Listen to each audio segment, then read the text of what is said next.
Hi guys, so today I am just continuing working on the two pieces that I started in my last video called Remember Me. So this is just the coloring phase and getting everything all buttoned up and finished.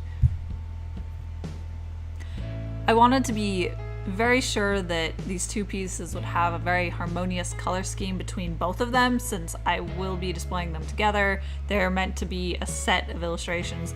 So while I was working on it, I made sure that I had both of the files up at the same time so I could always look at both of them and see them together as a pair rather than work through one and then work through the other.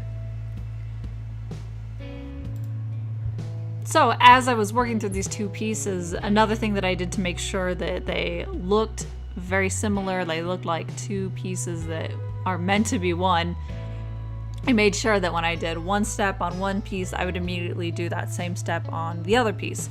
So right about now during the video, I am flattening down the colors. So that's where I just color in each shape.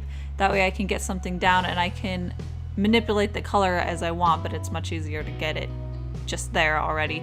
So when I did that on the first piece with the taped photo, I immediately went to the piece with the locket and flatted the colors on that one.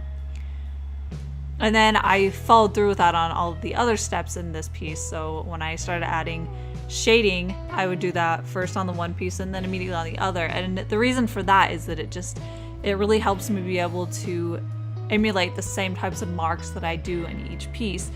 That way they both look the same. Oftentimes when I have a space between two different pieces, they can look very different because I'm using different brushes or just a different mark making technique, or it just comes out a little bit differently. So by doing it exactly one step then the other step, or this one step then the same step on the other piece, it really helps to maintain the same look and the same feel between two of them.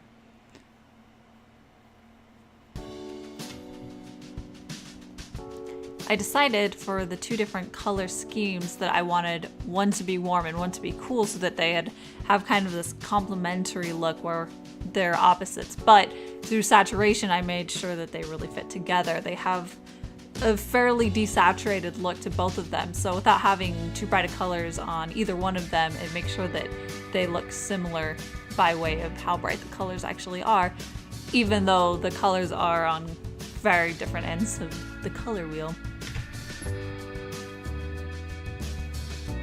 As I'm working on the colors for the one that's underwater, I had a little bit of trouble getting the colors quite right to look like it was submerged underwater and to have that cool down atmospheric effect on it. One of the very easy ways to figure out your color and get it right is to do the layers and what the local color would be, and then have a layer on top, which I have right here, which is kind of a sea green, and have that layer set to a different mode so that it affects the color. I have it set to color, I believe, and then I bump down the opacity so that some of the original color would come through, but it would have this very submerged sea look to it. And we're about to one of my favorite steps ever of creating illustrations, and that's putting in those last little details at the end that add that little effect that I'm looking for, or just a little bit more sparkle, I guess you could say, to the piece. So here I'm adding in bubbles to the one underwater, and then I will have another effect for the other one, but I always love that extra little amount of details where it just enriches the piece. It's much more visually appealing than without it, and I always like to find different ways to add that into any piece so that it pops more.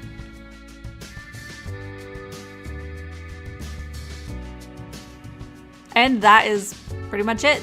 We've got the finals for both of these two pieces that go together and tell a story, and I really love how these two turned out. It's always nice when I have an image in my head and I really want to make that happen, and in the end it turns out the way I expected it to.